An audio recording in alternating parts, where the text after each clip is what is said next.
why did the Zionists create Zionism? Well, tell me. The Zionists created Zionism because they weren't happy with the way the Jews were. Yes, the Jews were persecuted, but as the Zionists themselves stated, the early Zionists, in all of their writings, that anti-Semitism really isn't the reason for creating Zionism. Yeah. If anti-Semitism, the fact that the Jews were persecuted, was a reason for them to look into themselves and see what's wrong with the Jews if they're hated so much. And they came to the conclusion that the problem with the Jews, yeah, that they're not like the Gentiles. Yeah. And if they would be like the Gentiles, so they wouldn't be persecuted, Yeah. more than they wouldn't be persecuted, more than they wouldn't be hated, they wouldn't hate themselves. Right, yeah. Because they really did hate themselves, the early Zionists. They looked at the Jewish people and they looked at themselves and said, we're so Jewy, like why can't we be normal like that? I want to tell you something about the Jewish people. That's funny. The Jewish people believe, what is a Jew? Let's start with that. What is a Jew? Yeah, right. It used to be that the Jews defined themselves one way. Yeah. Okay? On the top of the mountain. True, I think. No, sorry. Go on the top of the mountain, well, around the mountain actually, Mount Sinai, there was a few million refugees from Egyptian slavery who escaped Egypt. A ragtag bunch of refugees in middle of no man's land. In those days, the Sinai desert was not owned by any particular country. It was just, ownerless. And God came to them and said, if anybody wants the job of fulfilling the Torah, fulfilling the Torah involves obligations. It involves responsibilities. And the reason for these obligations and responsibilities is because God created the world for a purpose. Where did the Torah come from? God. From God? God, yeah. God. And created the world for a purpose. And the purpose is to connect to God. And just like God is perfect, it's kind of like God said, I'd like to share this perfection. And I'd like to let other people also enjoy this perfection because it's to their benefit, it's to their pleasure. God said, creation story. Creation story. Yeah, so God said, you know what? I'm going to create a way for people to connect to me because God is perfect and nothing else can be perfect as God is. And so, if you want to be part of that perfection, if you want to enjoy that perfection, I would imagine perfection is perfectly enjoyable as well. Which is something the scientists haven't figured out a way to accomplish yet. But you got to be connected to God. So God created the Torah, which is a means to connect to Him. And He said to everybody in the world, not only to the Jews, He said, if anybody would like to accept this Torah, I'm not forcing anybody to do it. It involves responsibilities, it involves obligations. But the reason for these particular obligations and responsibilities is because by doing so, by fulfilling these particular responsibilities and obligations, after you leave this world, your soul connects to me. And then you have all this pleasure. And those who said we're willing to accept these responsibilities became the Jews. There were unborn Jews, there were souls of unborn people, because God wanted to be fair. He offered it to even unborn people. And there are many unborn people yet to be born, correct? They accepted it. God made sure that those people, when it's time for them to be born, they will be born to Jewish mothers. The people who were around Mount Sinai, they accepted it. Other people didn't accept it, but it's not too late. Anybody can accept the Torah. They're called converts at any time they want. Judaism is not a race. Judaism is not an ethnicity. What common ethnicity do I have, let's say, with a Yemenite Jew? I have around the corner from me. My family was in Poland for 500, 700 years. Around the corner from me, there's a nice Yemenite Jew who's a good friend of mine. We have nothing in common in terms of ethnicity. It's not a race. You can convert to Judaism. You can't convert to a race. Jews looked at themselves with this supernatural characteristic of those who accepted the Torah. Now, I'm not asking you to accept this story. That's your choice. But that's the story. The Jews always identified themselves as being the recipients of the Torah. Nothing else. Nothing else. Nothing.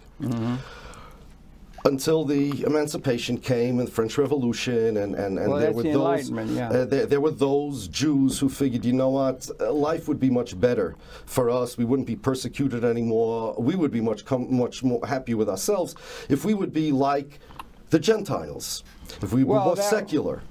And so they first tried assimilation and stuff like that. But guess what happened?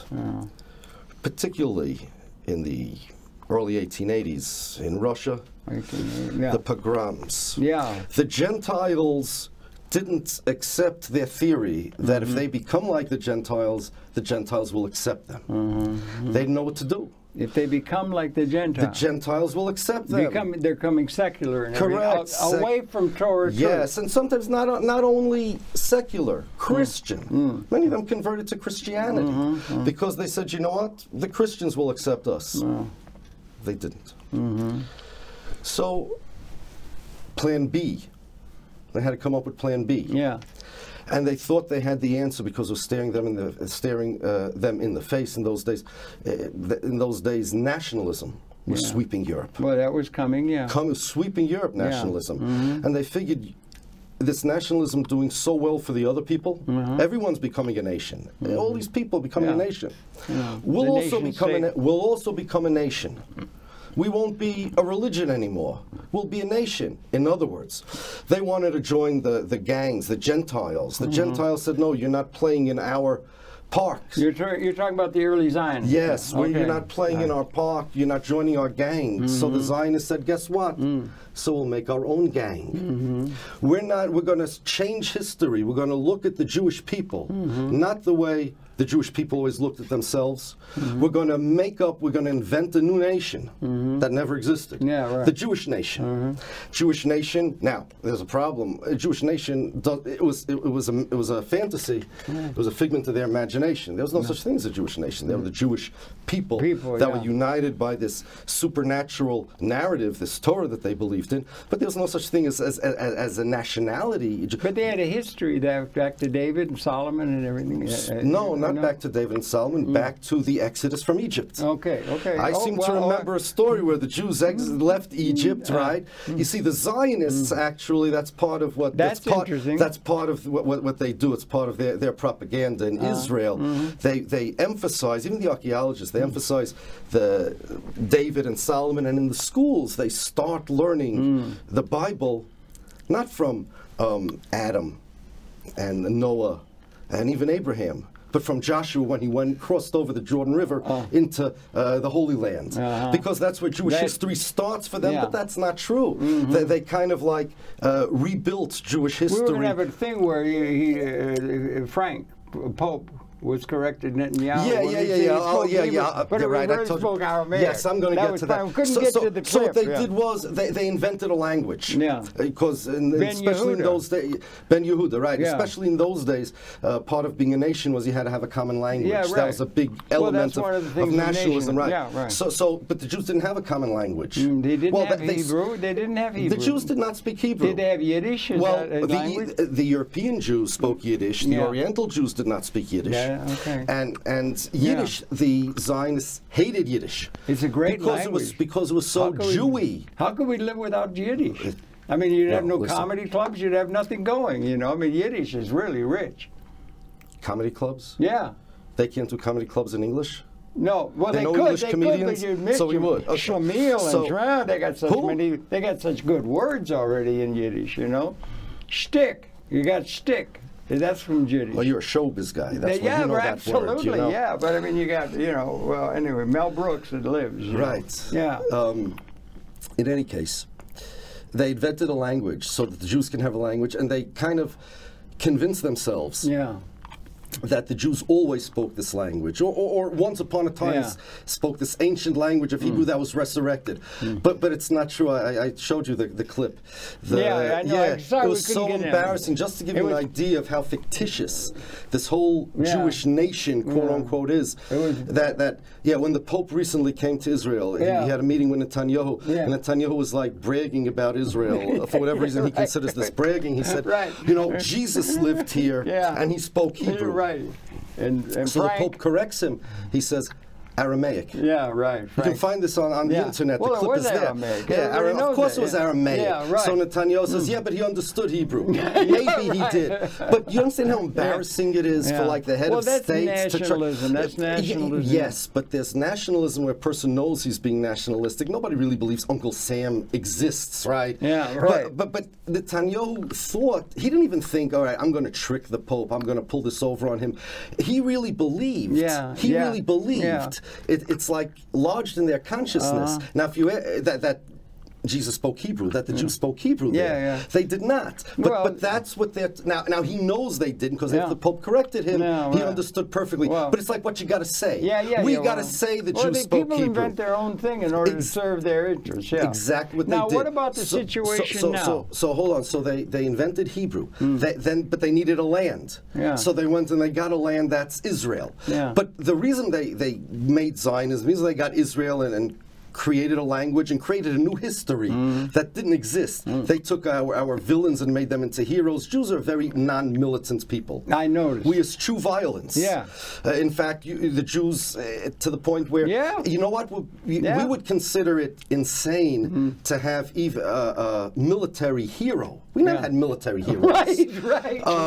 Even that an athlete should be a role model for people. An athlete should be a role model for people. We never had role models that were athletes or military guys. So who are the role models? The righteous people. The righteous, the pious people, the ones that live life in a proper moral, ethical, religious manner. That's it. Is it true to say Torah true?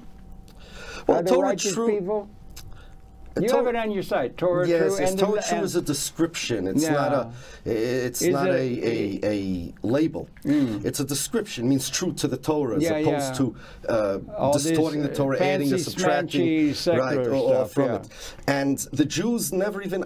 It's unimaginable even for the Jews to have, let's say, historic site like the Alamo, for example. No such thing. So what happens now? It's a very interesting part of the world. It's very dangerous. We only got about 10 minutes left.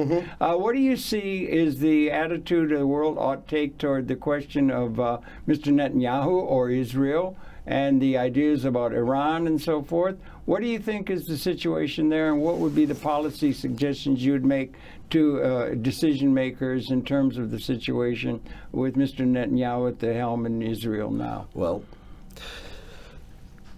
the entire idea of Zionism not being Judaism means that Zionism lifted the name Jew, Jewishness, Judaism, and they gave it false meaning.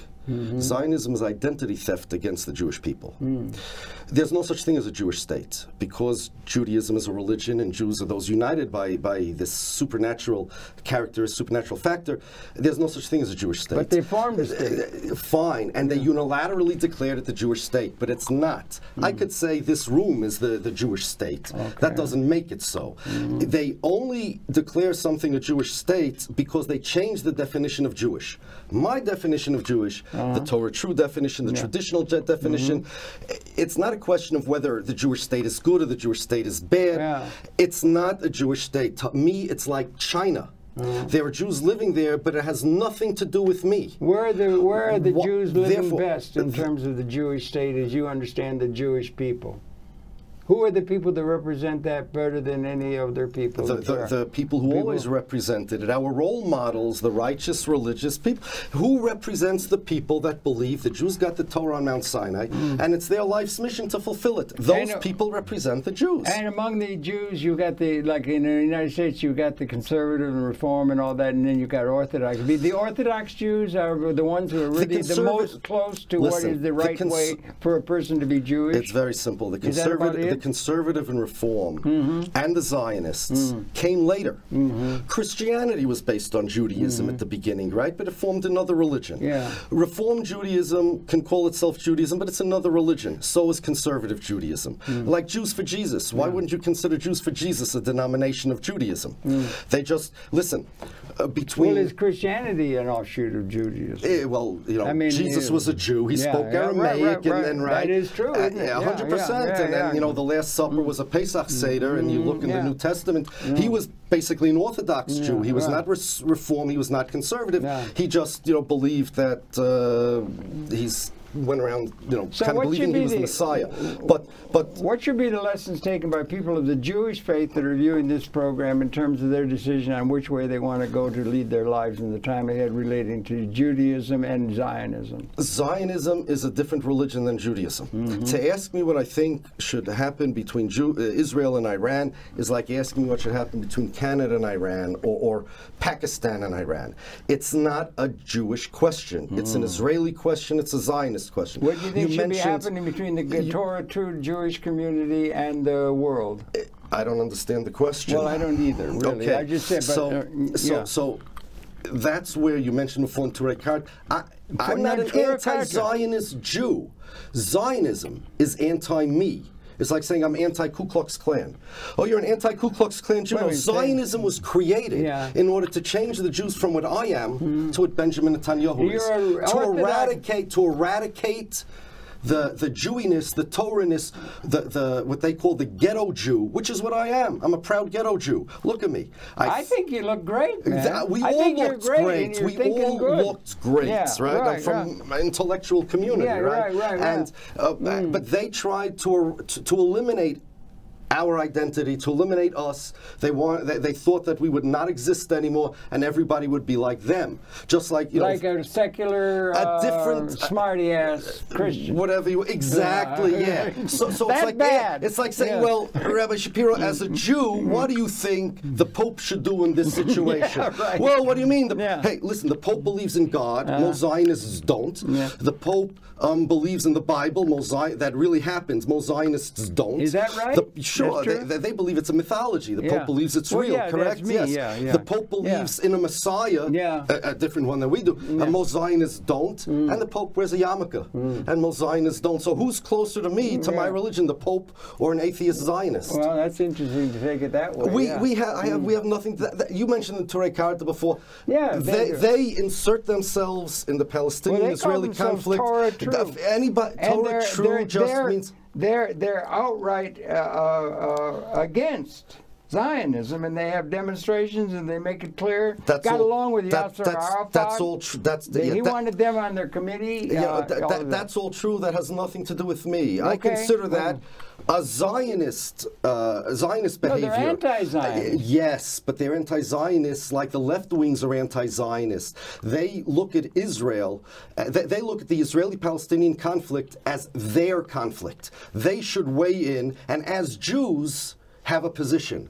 As far as that's a Zionist idea, because why as Jews? Do you relate to them? You don't get together and stuff and everything? Are there others of the Jewish faith that go along with your view of things? Harold, yes, of course there are. Are there many? See, I don't know. I want to correct a misconception. Yeah, please do. You're limiting Jews that don't believe in Zionism to the 10 or 20 people that you see on television all the time. The Turei Karta or this one or that one. No. Mainstream traditional Judaism doesn't believe in Zionism. Now, who do you call mainstream? Ask a Christian. So ask a Christian whether they believe in a purgatory. Well, it depends if it's a Catholic or Protestant, right? So on and so forth. Same thing over here. Anybody can call themselves authentic Jews. I can get into it with you and discuss what authentic Judaism is. But we don't have enough time for that. We've only got 3 minutes. Right, but you're asking me about my religion, not the Reformed Jewish religion, not the conservative Jewish religion, not the Jews for Jesus religion, and not the Zionist religion. So we should not say, okay, what do you think of these 10 Jews who I always see on television who are anti-Zionist as well? It has nothing to do. They don't see much on television. Well, on the internet. It's mostly Netanyahu. Okay, I understand. But I have no connection with Israel. It is not a Jewish state. I have a son who's there now in school, and there's no Jews can live there. They could live here. They could live there. It's not a problem. We're talking about the state of Israel. The Romans once owned the Holy Land, and it was just as holy. Yeah, right. Okay? When the Jews spoke Aramaic, they were even more holy than the Hebrew-speaking, godless Jews, atheists, Zionists that are there now. Yeah, right. So the short answer to your question is that if somebody really wants to be a Judaic Jew, a traditional Jew, a Torah Jew, he should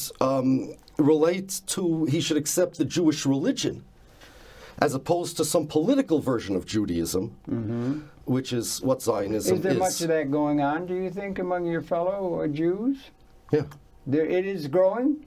Yeah. Are there other people across the country you relate with? Do you have association meetings? We don't need association. You don't know. You know what? It's like asking me, okay, you're a Christian, you believe Jesus is the Messiah. Do you have other people who are associated with? Right. We don't need meetings. This is just our religion. Yeah, okay. We don't need meetings. It's not like a club or 2-3 guys.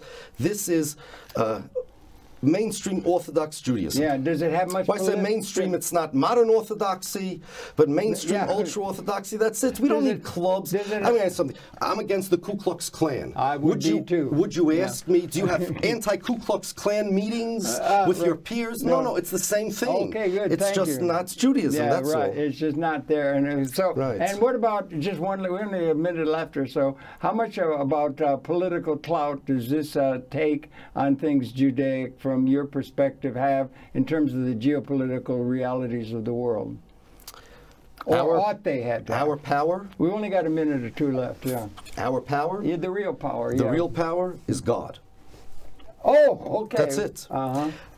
That's our geopolitical, that's what we relate to, that's our power, that's who we beseech all the time to help us out. And listen, 2,000 years, nobody understands how the Jews survived 2,000 years. We didn't have any political states. You know why? Yeah, why? God. Yeah, okay. He's still around. We don't need anything else. That's our power. Okay, so... Judaism is not a political thing, it's a religious thing. It's a religious thing. And...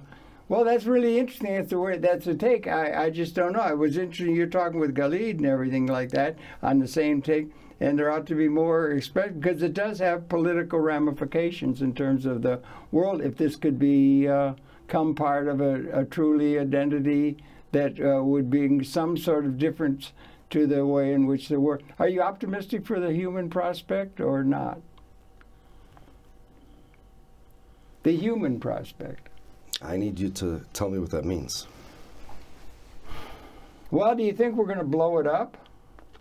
You think we're going to destroy the whole species? Or do you think we make this possibility we can liberate from material, all of that, or annihilate the species? I don't do you think we're going to make it? I don't think we're annihilating the species, but that's just speculation. I have no scientific proof of that. Oh, right. In my community, we need to have intellectual proof to something before we make an assertion. Thank you. Listen, my pleasure, for crying out loud. My pleasure too. Rabbi Yaakov Shapiro, Rabbi of how do you say it? Bayswater. Base Medrash of Bayswater, it says. Bayswater. Okay, well, listen, thank you a lot for coming. It's so great. We got to get talking more.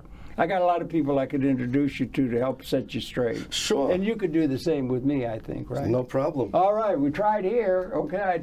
Thanks for viewing. We're coming back again tomorrow. This is the Rabbi, and it's a great pleasure talking with Rabbi Shapiro. Thank you very much, and we'll be coming back again tomorrow. So thank you for viewing. Okay. Great hat, man. Who does your hat? I'm buying the store.